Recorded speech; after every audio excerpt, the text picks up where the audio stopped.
একটা রেস্টুরেন্টে খাওয়া নিতে দাঁড়াইলাম। এটা হলো টিম হর্স। এই যে তাদের সাইনবোর্ড,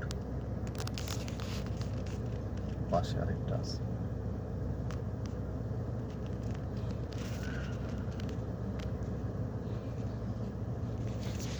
খাওয়া দিবে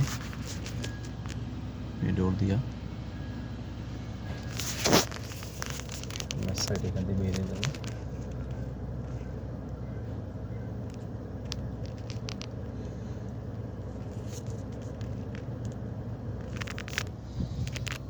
এখানে বিকেলবেলা অনেক আড্ডা হয়, দুপুরবেলা রোদ্রের কারণে কেউ বসার কোনো অবস্থা নাই।